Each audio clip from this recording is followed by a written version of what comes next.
Unidad 15. El contrato de obra y servicios. Metodología del Código Civil y Comercial.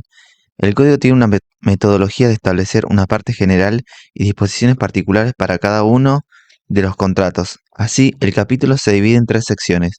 1. Disposiciones comunes a las obras y los servicios. 2. Disposiciones especiales para las obras, disposiciones especiales para los servicios. Definición legal. Artículo 1251. Hay contrato de obra o de servicio cuando una persona, según el caso, contratista o el prestador de servicio, actuando independientemente, se obliga a favor de otra, llamado comitente, a realizar una obra material o intelectual o a proveer un servicio mediante una retribución. El contrato es gratuito si las partes así lo pactan o cuando, por la circunstancia del caso, puede presumirse la intención de beneficiar. Partes. Comitente es la parte que encomienda la obra o servicio. Contratista, si estamos frente a una obra, o prestador, si estamos frente a un servicio, que es la parte que asume el encargo. Caracteres bilaterales, en principio se presumen onerosos si las partes no establecen lo contrario. Conmutativo, aunque nada impide su aleatoriedad. No formales, nominados. De duración, porque el tiempo es esencial al objeto de ambos. Elementos tipificantes. Debe haber una ejecución independiente o autónoma de una obra o servicio. Si estuvieran en una relación de dependencia, no se aplicaría el Código Civil y Comercial, sino la Ley de Contrato de Trabajo.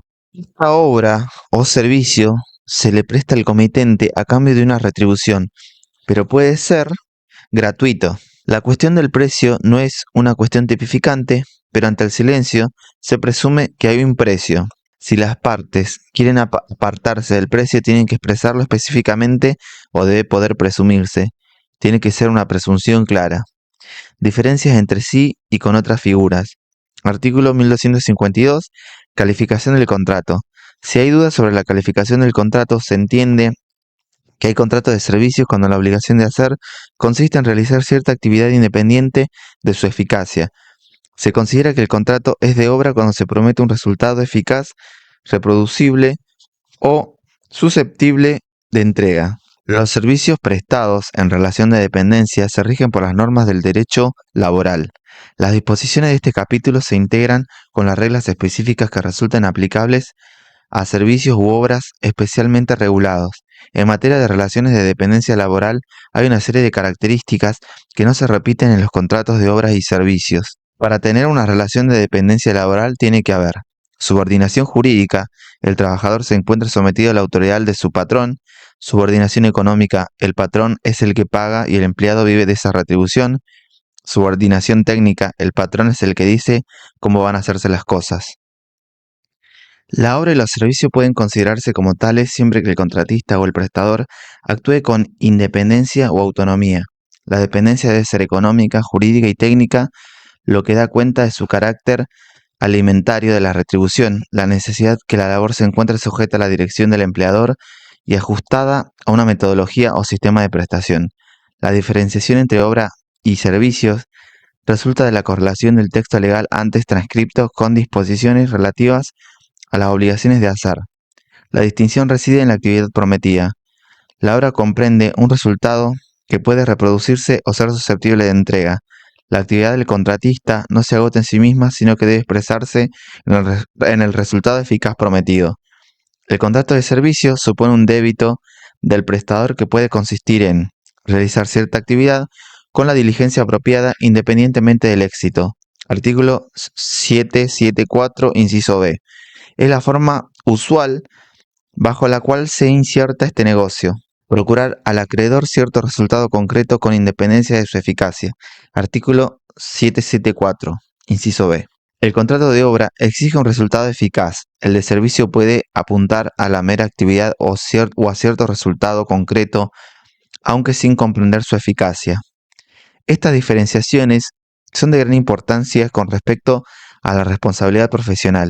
Lorenzetti entiende que debe calificarse como contrato de servicio a la prestación del médico que, aunque comprometidos a un resultado, nunca garantiza la curación.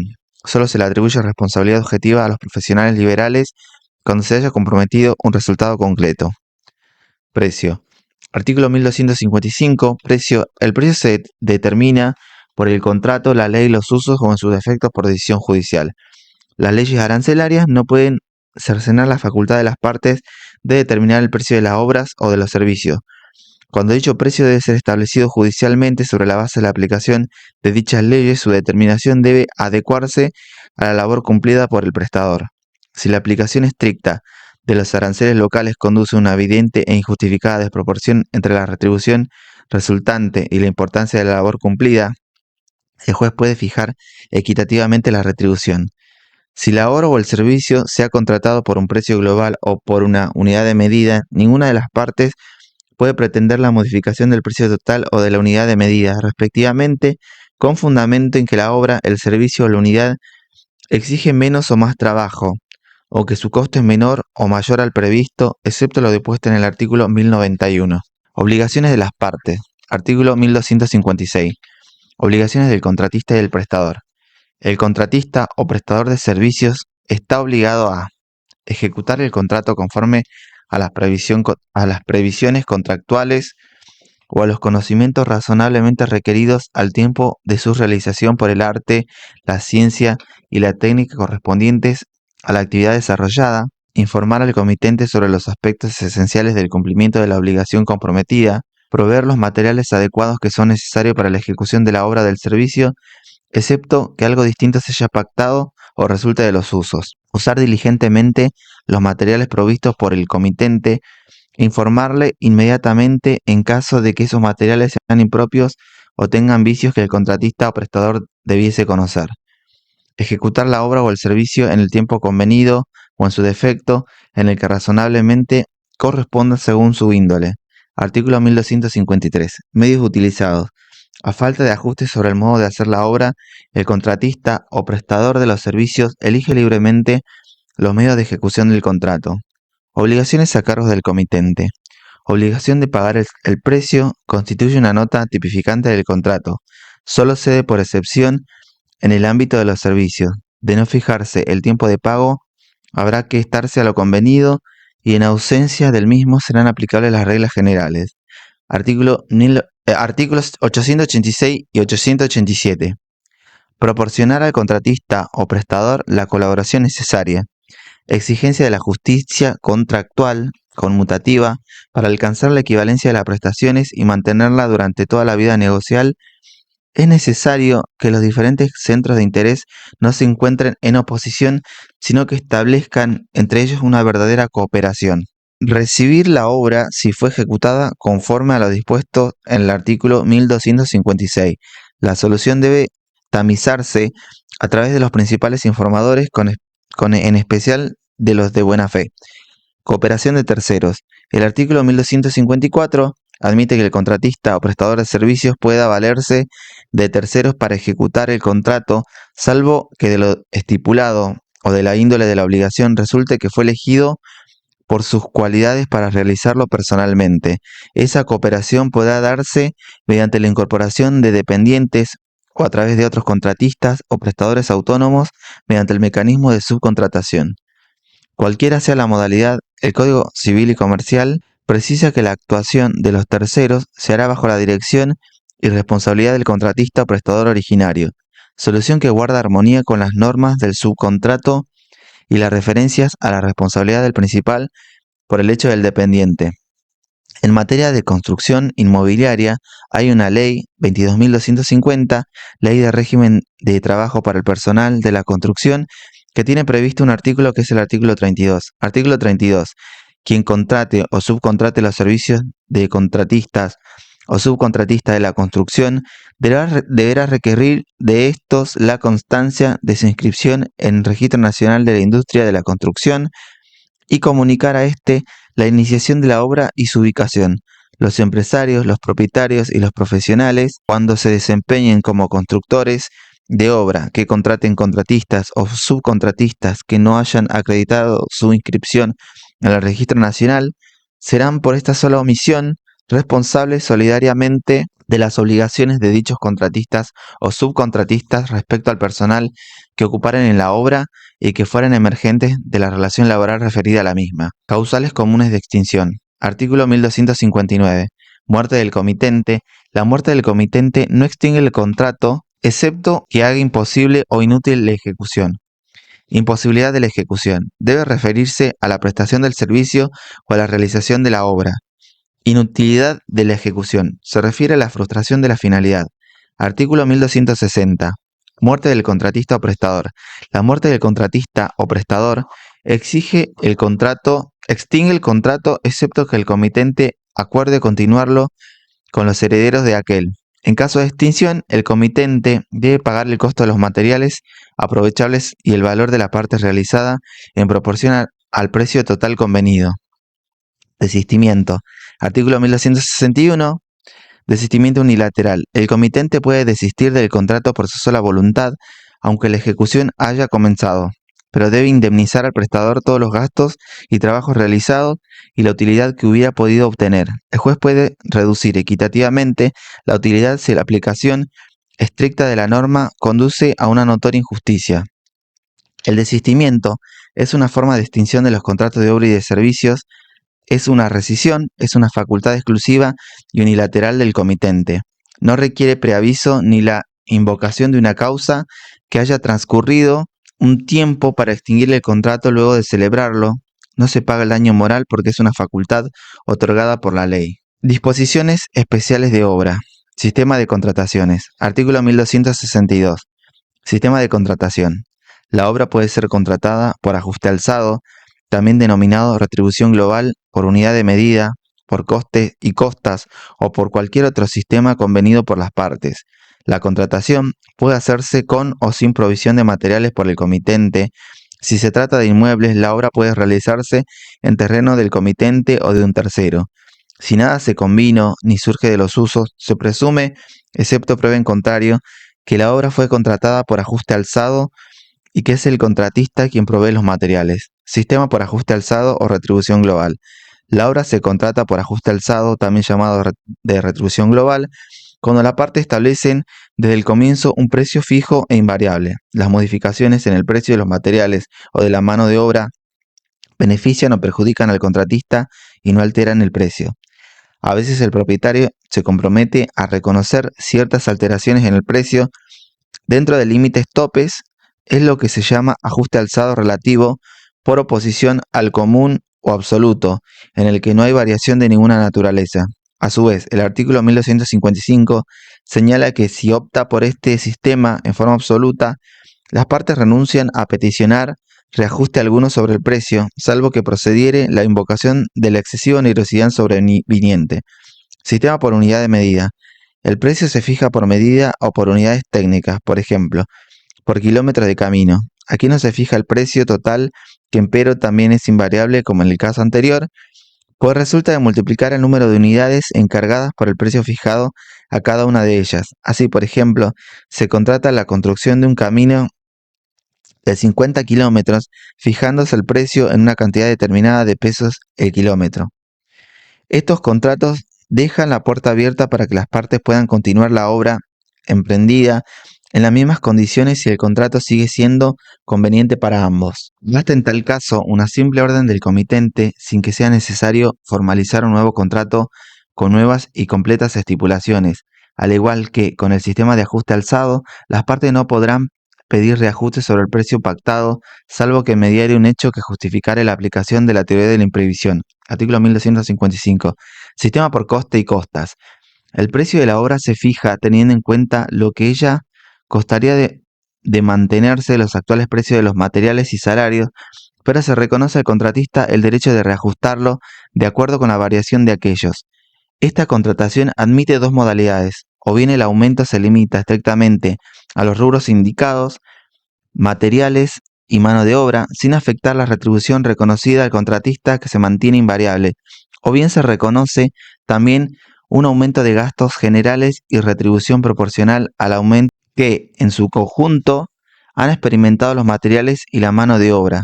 Agreguemos todavía que el contratista no podrá pretender aumentos que se hayan producido después de vencido el plazo en que debió terminar la obra, pues en esta hipótesis el perjuicio se ha originado en su incumplimiento, salvo naturalmente que pruebe que la demora se ha originado en un caso fortuito o fuerza mayor. Ahora bien, como regla, si la obra se contrata por el sistema de ejecución a coste y costas, la retribución se determina sobre el valor de los materiales, de la mano de obra y de otros gastos directos o indirectos. Artículo 1263. Se comprende que, desde el punto de vista del comitente, el sistema más conveniente es el de ajuste alzado o por unidad de medida, pues así queda a cubierto de sorpresas. Inclusive, no deja de tener sus ventajas desde el punto de vista del contratista, pues como el sistema inspira mayor confianza, le será más fácil contratar con un margen mayor de beneficio. Pero la inflación ha impuesto hoy en toda obra importante y de duración prolongada el sistema de coste y costas. Si no es sobre la base del reconocimiento del aumento de los materiales y la mano de obra, los contratistas no pueden afrontar un contrato que para ellos se haría muy aleatorio, y a los comitentes les asegura que el contratista solo tendrá una ganancia razonable calculada en función del valor real de la obra. En suma, la construcción por ajuste alzado y por unidad de medida es más conveniente en épocas de estabilidad económica, el de coste y costas en periodos de inflación. Invariabilidad. Artículo 1264. Variaciones del proyecto convenido. Cualquiera sea el sistema de contratación, el contratista no puede variar el proyecto ya aceptado sin autorización escrita del comitente, excepto que las modificaciones sean necesarias para ejecutar la obra conforme a las reglas del arte y no hubiesen podido ser previstas al momento de la contratación. La necesidad de tales modificaciones debe ser comunicada inmediatamente al comitente con indicación de su costo estimado. Si las variaciones implican un aumento superior a la quinta parte del precio pactado, el comitente puede extinguirlo comunicando su decisión dentro del plazo de 10 días de haber conocido la necesidad de la modificación y su costo estimado. El comitente puede introducir variantes al proyecto siempre que no impliquen cambiar sustancialmente la naturaleza de la obra. La pretensión de modificar el proyecto hace nacer a favor del comitente el derecho a ser informado. Se propone el derecho a extinguir el contrato cuando las variaciones implican un aumento superior a la quinta parte del precio pactado, facultad que deberá ser ejercida comunicando su decisión al contratista dentro del plazo de 10 días de haber conocido la necesidad de la modificación y su costo estimado. Efecto de recepción y aceptación de la obra. Artículo 1269. Derecho a verificar. En todo momento, siempre que no perjudique el desarrollo de los trabajos, el comitente de una obra tiene derecho a verificar a su costa el estado de avance, la calidad de los materiales utilizados y los trabajos efectuados. Artículo 1270. Aceptación de la obra. La obra se considera aceptada cuando concurren las circunstancias del artículo 747. Artículo 747. Entrega. Cualquiera de las partes tiene derecho a requerir la inspección de la cosa en el acto de su entrega. La recepción de la cosa por el acreedor hace presumir la inexistencia de vicios aparentes y la calidad adecuada de la cosa, sin perjuicio de lo dispuesto sobre la obligación de saneamiento en la sección cuarta, capítulo 9, título 2 del libro tercero. Artículo 1271. Vicios o defectos y diferencias en la calidad. Las normas sobre vicios o defectos se aplican a las diferencias en la calidad de la obra. Artículo 1272. Plazo de garantía. Si se conviene o es de uso un plazo de garantía para que el comitente verifique la obra o compruebe su funcionamiento, la recepción se considera provisional y no hace presumir la aceptación. Si se trata de vicios que no afectan la solidez ni hacen la obra impropia para su destino, no se pactó un plazo de garantía, ni es de uso otorgarlo, aceptada la obra, el contratista queda libre de responsabilidad por los vicios aparentes, responde de los vicios o defectos no ostensibles al momento de la recepción, con la extensión y en los plazos previstos para la garantía por vicios ocultos prevista en los artículos 1054 y concordantes. El régimen de los vicios ocultos. Artículo 1272. Plazos de garantía. Si se conviene o es de uso un plazo de garantía para que el comitente verifique la obra o compruebe su funcionamiento, la recepción se considera provisional y no hace presumir la aceptación. Si se trata de vicios que no afectan la solidez ni hacen la obra impropia para su destino, no se pactó un plazo de garantía, ni es de uso otorgarlo, aceptada la obra el contratista queda libre de responsabilidad por vicios aparentes, responde de los vicios o defectos no ostensibles al momento de la recepción, con la extensión y en los plazos previstos para la garantía por vicios ocultos prevista en los artículos 1054 y concordantes. Régimen de la ruina sobrevenida. Las responsabilidades del contratista no terminan con la entrega de la obra. La buena fe exige que garantice la bondad del trabajo realizado y los materiales empleados. A ello se debe la disposición del artículo 1273, según el cual el constructor de una obra realizada en inmueble destinada por su naturaleza a tener larga duración responde al comitente y al adquirente de la obra por los daños que comprometen su solidez y por los que la hacen impropia para su destino. El constructor solo se libera si prueba la incidencia de una causa ajena. ¿Qué debe entenderse por ruina total o parcial de la cosa? No es necesario un derrumbe o destrucción de la cosa. Basta con un deterioro importante. Este deterioro, ha entendido la jurisprudencia, puede constituirse por el cúmulo de defectos o vicios. Más aún, no es indispensable que la ruina se haya producido, siendo suficiente con que exista un peligro cierto e inmediato de que se produzca. Tampoco importa que la ruina provenga de vicios de la construcción o de mala calidad de los materiales o de los vicios del suelo. En cualquier caso, la ley hace responsable al contratista si se trata de vicios de la construcción, porque su culpa es directa e inexcusable. Si de vicio del suelo perteneciente al comitente, porque el contratista tiene la obligación de coercionarse de la calidad del suelo y de su aptitud para recibir la carga del edificio. Si la ruina se ha originado en la mala calidad de los materiales, el contratista responde porque debió cuidar que fueran adecuados a la obra. No exime las circunstancias de que los haya aportado el comitente, pues él tenía la obligación de rechazarlos. Tampoco queda el contratista excusado de responsabilidad por la circunstancia de haber prevenido al comitente de la mala calidad de los materiales o del suelo. Artículo 1274. Extensión de la responsabilidad por obra en ruina o impropia para su destino. La responsabilidad prevista en el artículo 1273 se extiende concurrentemente a toda persona que vende una obra que ella ha construido o ha hecho construir, si hace de esa actividad su profesión habitual, a toda persona que, aunque actuando en calidad de mandatario del dueño de la obra, cumple una misión semejante a la de un contratista. Según la causa del daño, al subcontratista, al proyectista, al director de la obra y a cualquier otro profesional ligado al comitente por un contrato de obra de construcción referido a la obra dañada o a cualquiera de sus partes. Artículo 1275. Plazo de caducidad. Para que sea aplicable la responsabilidad prevista en los artículos 1273 y 1274, el daño debe producirse dentro de los 10 años de aceptada la obra. 10 años desde la recepción definitiva. Si el problema de la ruina o evidencia de que es una obra impropia para su destino se manifiesta dentro de esos 10 años, tengo un año para iniciar la acción de daños. Este plazo es de prescripción. El otro plazo es de garantía, porque es el tiempo en el que si aparece el problema van a responder todos. Legitimación activa y pasiva. Legitimación activa, según el artículo 1273, es el comitente y adquirente de la obra. Legitimación pasiva, según el artículo 1274.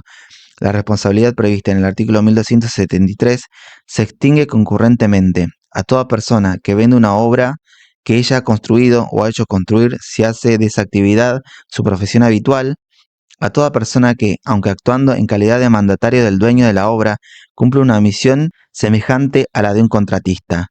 Según la causa del daño, al subcontratista, al proyectista, al director de la obra y a cualquier otro profesional ligado al comitente por un contrato de obra de construcción referido a la obra dañada o a cualquiera de sus partes. Invalidez de las cláusulas de exclusión o limitación de la responsabilidad por ruina. Artículo 1276. Nulidad de la cláusula de exclusión o limitación de la responsabilidad.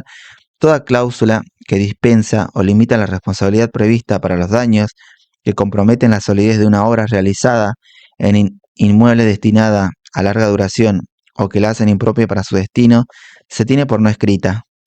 No juega la autonomía de la voluntad para pactar en contra de esta responsabilidad. Artículo 1277. Responsabilidades complementarias. El constructor, los subcontratistas y los profesionales que intervienen en una construcción están obligados a observar las normas administrativas y son responsables, incluso frente a terceros, de cualquier daño producido por el incumplimiento de tales disposiciones. Disposiciones especiales para los servicios. Artículo 1278. Normas aplicables. Resultan aplicables a los servicios las normas de la sección 1 de este capítulo y las correspondientes a las obligaciones de hacer. Artículo 1279. Servicios continuados. El contrato de servicios continuado puede pactarse por tiempo determinado. Si nada se ha estipulado, se entiende que lo ha sido por tiempo indeterminado. Cualquiera de las partes puede poner fin al contrato de duración indeterminada. Por ello debe dar preaviso con razonable anticipación. Contrato de prestación profesional. Régimen legal. Están regulados por normas provinciales. Hay que armonizarlas con los previstos en el Código Civil y Comercial. Para ello, habrá que fijarse en la naturaleza jurídica del vínculo creado. Un abogado a veces hará un contrato de servicio. Puede ser que haga un contrato de obra o que tenga un mandato si tiene un poder. Por este motivo, se dice que es un vínculo multiforme.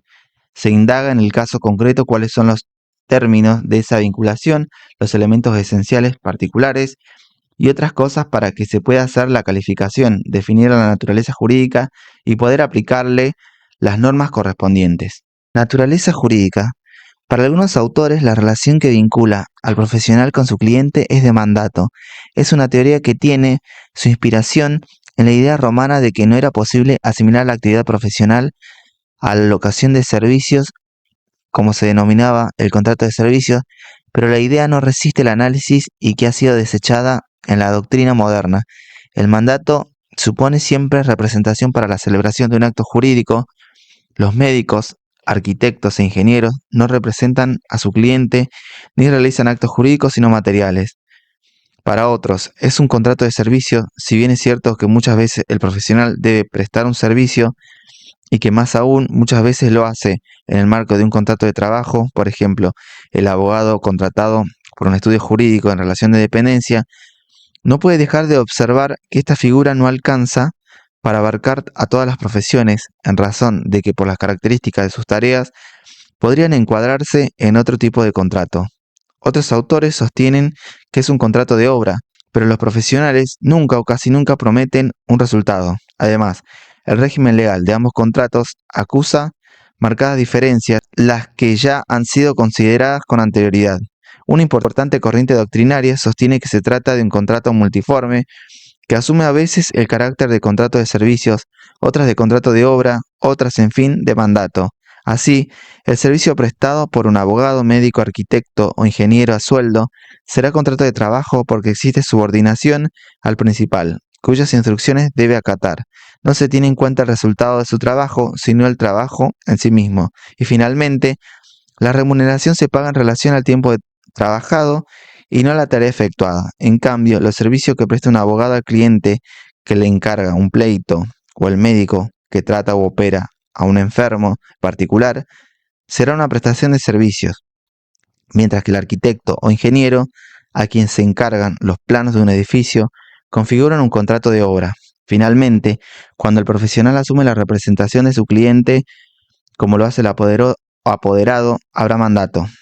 Borda dice, por nuestra parte, pensamos que es necesario apartarse de los esquemas tradicionales de los contratos de prestación de servicios, de obra o de mandato y aceptar que estamos en presencia de un contrato atípico, al cual no se puede aplicar con propiedad ninguna de aquellas denominaciones clásicas. Hay que agregar, sin embargo, que la jurisprudencia del Fuero del Trabajo y la doctrina mayoritaria en dicha área del derecho son consistentes en señalar la existencia de una relación de empleo cuando se den las notas características de éste, aun cuando el empleado se tratara de un profesional desempeñando tareas propias del ejercicio de sus saberes. Pautas para la calificación profesional liberal. Respecto al tema, hay mucha discusión doctrinaria. Normalmente se exige capacitación, habitualidad, título universitario, remuneración, aranceles profesionales, abogado.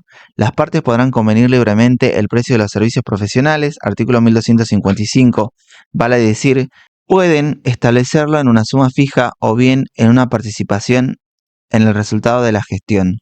Tratándose de honorarios devengados en juicio, si no hubiere convenio entre las partes, ellos serán fijados por el juez de conformidad con una escala que establecen las leyes de aranceles en cada jurisdicción. Pero el conjunto de todos los honorarios profesionales, abogados, procurados, peritos, devengados en primera o única instancia, no podrá exceder del 25% del monto de la sentencia, laudo, transacción o instrumento que ponga fin al diferido. Sin embargo, a los efectos del cómputo de dicho porcentaje, no se tendrá en cuenta el monto de los honorarios de los profesionales que hubieran representado, patrocinado o asistido a la parte condenada en costas. Artículo 730.